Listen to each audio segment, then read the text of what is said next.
Piece KG বানিয়ে বিক্রি করা যায় দেশি জাতীয় মাগুর মাছের পোনা।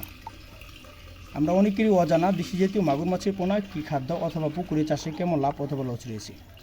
আজকে ভিডিও জুড়ে আলোচনা করব, আশা করি সম্পূর্ণ ভিডিও দেখার অনুরোধ রইল। দেশি জাতীয় মাগুর মাছ চাষের জন্য আপনাদের লক্ষ্য রাখতে হবে ভালো একটা পুকুর, যে পুকুরে 4 থেকে 5 ঘন্টা রোদের আবহাওয়া পড়তে পারে এমন একটা পুকুর। দ্বিতীয় কথা হলো পুকুরের যেন পানির গভীরতা সর্বোচ্চ 5 থেকে 6 ফিট গভীরতা থাকে।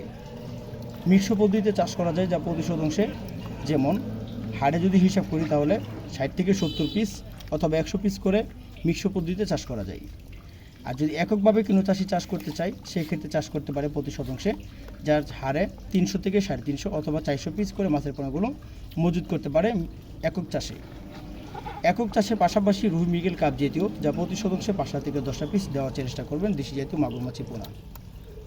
তো আপনারা যদি দেশি জাতীয় মাগুর মাছের পোনা 1 থেকে 1.5 ইঞ্চি, 1.5 থেকে 2 ইঞ্চি, 3 থেকে 4 ইঞ্চি যে কোনো সাইজের দেশি জাতীয় মাগুর অথবা শিং মাগুর, পাবদা, গুলশা, ট্যাংরা মাছের পোনা আপনারা আমাদের কাছ থেকে নিতে পারেন। কেননা আমরা দিচ্ছি সমগ্র বাংলাদেশের যে কোনো স্থানে মাছের পোনাগুলো হোম ডেলিভারির মাধ্যমে ব্যবস্থা।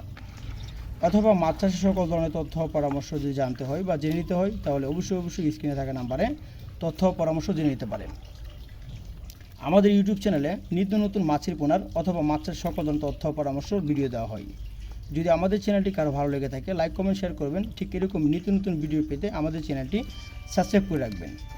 তো দেখা হবে অন্য একটি ভিডিওতে। সে পর্যন্ত সকলেই ভালো থাকেন। খুদা হাফেজ।